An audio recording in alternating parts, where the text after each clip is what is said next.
नमस्कार, आप देख रहे हैं खबर मंथन। देश भर की खास खबरों के साथ मैं हूं शादबा मुस्कान। बेंगलुरु में एक ही अपार्टमेंट में 103 लोग कोरोना पॉजिटिव मिले। बेंगलुरु के बोमनहल्ली इलाके में एसएनएन राज लेक व्यू अपार्टमेंट में एक साथ 103 लोगों की कोरोना रिपोर्ट पॉजिटिव आई है। इन लोगों ने अपार्टमेंट में कोई प्रोग्राम किया था। बाद में कुछ लोगों की तबीयत खराब हुई तो सभी के टेस्ट किए गए। पॉजिटिव पाए गए लोगों में 96 की उम्र 60 साल से ज्यादा है। उधर बेंगलुरु के मंजूश्री नर्सिंग कॉलेज में भी 210 में से 40 स्टूडेंट पॉजिटिव पाए गए हैं। देश में मंगलवार की 11,573 नए मरीज मिले, 11,794 ठीक हुए और 99 से जान गई। इस तरह एक्टिव केस में 260 की कमी आई। अब तक कुल 1.9 करोड़ लोग संक्रमित हो चुके हैं। इनमें से 1.6 करोड़ ठीक हो चुके हैं। वहीं 1.56 लाख लोगों की मौत हो चुकी है।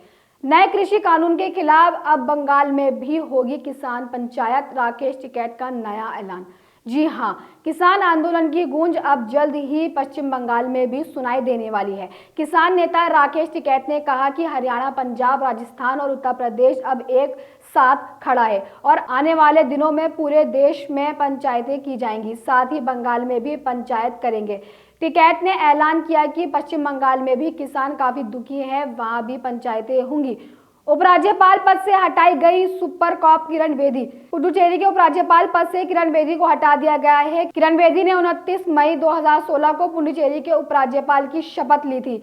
इस हिसाब से 29 मई 2021 को उनका कार्यकाल पूरा होने वाला था, लेकिन समय से पहले ही सरकार ने उन्हें राजभवन से बाहर का रास्ता दिखा दिया है। किरण बेदी को पद से हटाने का कारण अभी स्पष्ट नहीं हो पाया है।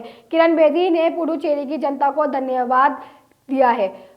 अब नजर डालते हैं बिहार से जुड़ी अभी तक की अहम खबरों पर। बिहार की राजनीति में आ सकता है नया मोड़। कन्हैया कुमार ने नीतीश कुमार से की मुलाकात। जेएनयू छात्र संघ के पूर्व अध्यक्ष कन्हैया कुमार ने बिहार के मुख्यमंत्री से मुलाकात की। मुख्यमंत्री के मिलने से पहले कन्हैया कुमार नीतीश के करीबी बिहार के वरिष्ठ मंत्री अशोक चौधरी से भी मिलने गए थे।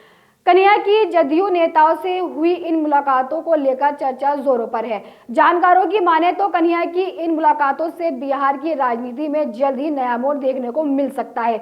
बिहार में दर्दनाक हादसा, नवादा में ट्रक और ई रिक्शा की भिड़ंत, महिला समेत 3 की मौत। बिहार के नवादा जिले में मंगलवार देर रात ट्रक और ई रिक्शा जोरदार टक्कर हो गई। इस हादसे में महिला समेत 3 लोगों की मौत हो गई, अन्य 2 गंभीर रूप से घायल हो गए हैं। गया में मैट्रिक परीक्षा शुरू होने से पहले सेंटरों के बाहर चिट बनाते दिखे छात्र। कड़ी चेकिंग का भी नहीं दिख रहा डर। नीतीश सरकार की तमाम कोशिशों के बावजूद बिहार में छात्र नकल से बाज नहीं आ रहे हैं। गया में मैट्रिक परीक्षा के पहले ही दिन छात्र परीक्षा केंद्रों से बाहर चिट पुर्जे बनाते दिखे। उन्हें ना तो परीक्षा में लेट होने का डर था, ना ही कड़ी चेकिंग की परवाह। ताज्जुब की तो बात यह है कि चिट तैयार करने में अभिभावक भी उनका साथ देते नजर आए। 21 से 27 मार्च तक बिहार में क्रिकेट का महाकुंभ दिखेंगे सनत, जयसूर्य और आरपी सिंह जैसे स्टार। बिहार में भी अब क्रिकेट का जलवा देखने को मिलेगा। बिहार क्रिकेट लीग में 21 मार्च से 27 मार्च तक 5 फ्रेंचाइजी टीमें भिड़ेंगी। इस टूर्नामेंट में 13 मैच खेले जाएंगे, जिसमें 10 लीग मैच, 2 सेमीफाइनल और 1 फाइनल होगा, जिसमें सनत, जयसूर्य और आरपी सिंह जैसे बड़े क्रिकेट खिलाड़ी दिखेंगे। बिहार में सभी फ्रंटलाइन वर्कर को 7 दिनों में लगेगा टीका। स्वास्थ्य विभाग ने खाका किया तैयार। बिहार में 1 सप्ताह के अंदर फ्रंटलाइन वर्करों में कोरोना टीकाकरण पूरा करने का लक्ष्य निर्धारित किया गया है। बिहार स्वास्थ्य विभाग ने पहले चरण के सुरक्षा कर्मियों को कोरोना टीका का दूसरा डोज दिया जाने के साथ ही दूसरे चरण के फ्रंटलाइन वर्कर को कोरोना टीका दिए जाने को लेकर पूरी तैयारी की है। आइए अब हम एक नजर डालते हैं बंगाल चुनाव से जुड़ी आज की अहम खबरों पर। सौरभ गांगुली को अगर बीजेपी ने सीएम उम्मीदवार बनाया तो पलट सकती है ममता की सत्ता, सर्वे रिपोर्ट में दावा।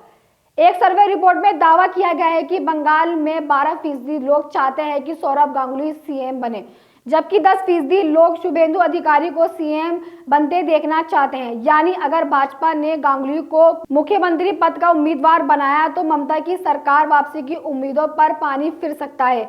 शुभेंदु अधिकारी हाल ही में तृणमूल कांग्रेस को छोड़कर भाजपा में शामिल हो गए थे। मुख्यमंत्री ममता बनर्जी के न्यायालय पर गृह मंत्री अमित शाह का दहला। पश्चिम बंगाल चुनाव में राजवंशी और मतुआ समुदाय को अपने पाले में लाने के लिए मुख्यमंत्री ममता बनर्जी उनके आर्थिक और सामाजिक विकास की बातें कह रही हैं, जिसको देखते हुए पिछले सप्ताह केंद्रीय गृह मंत्री अमित शाह ने भी राजवंशियों और मतुआ समुदाय के लिए घोषणाओं की झाड़ी लगाई है। उसे ममता के न्यायालय पर दहला माना जा रहा है। बंगाल में कांग्रेस और लेफ्ट के बीच सीट शेयरिंग मामले में आया नया मोड़। बंगाल चुनाव में कांग्रेस और लेफ्ट पार्टी एक साथ गठबंधन में चुनाव लड़ेंगे, लेकिन इसी बीच खबर आ रही है कि कांग्रेस ने फुरफुरा शरीफ के पीरजादा अब्बास की पार्टी की नवगठित इंडियन सेक्युलर फ्रंट ISF को भी गठबंधन में शामिल करने का मन बना लिया है। इसके लिए बातचीत हो गई है। साथ ही कई अन्य पार्टी भी राज्य में आगामी विधानसभा चुनाव में वाम मोर्चा कांग्रेस गठबंधन का हिस्सा होंगी। प्रदेश कांग्रेस अध्यक्ष अधीर रंजन चौधरी ने मंगलवार को ये जानकारी दी। इधर कांग्रेस और लेफ्ट दोनों बंगाल में जिताऊ सीटों पर लड़ना चाहते हैं। कांग्रेस उन सीटों पर लड़ना चाहती है जहां मुस्लिम मतदाताएं प्रभावी हैं। नीतीश की तरह बंगाल चुनाव में कड़ी लड़ाई की फिराक में नहीं है तेजस्वी। राष्ट्रीय जनता दल ने अब बिहार के बाहर बंगाल में चुनाव के लिए बड़ी लड़ाई नहीं लड़ने की बात कही है। राजद ने महज 5 सीटों पर चुनाव लड़ने की मंशा जताई है। राजद के इस कदमों को ममता के समर्थन के तौर पर देखा जा रहा है। राजद ने कहा कि यदि देश और बंगाल में भाजपा को रोकना है तो सभी विरोधी पार्टियों को एक साथ लेकर चलना चाहिए। ममता बनर्जी के मां किचन से भाजपा को आया गुस्सा। चुनाव से पहले ममता बनर्जी ने राज्य में मां किचन की शुरुआत की है। इस किचन की थाली में लोगों को महज 5 रुपए में चावल, सब्जी, दाल और एक अंडा मिलेगा। ममता के मां किचन की इस योजना को भाजपा ने गुस्से में चुनावी स्टंट बताकर खारिज कर दिया है। ये थी आज की कुछ खास खबरें। ऐसी ही खबरों को देखने के लिए आप बने रहें खबर मंत्रा के साथ। हमारे चैनल को लाइक, शेयर, सब्सक्राइब करना ना भूलें। नमस्कार।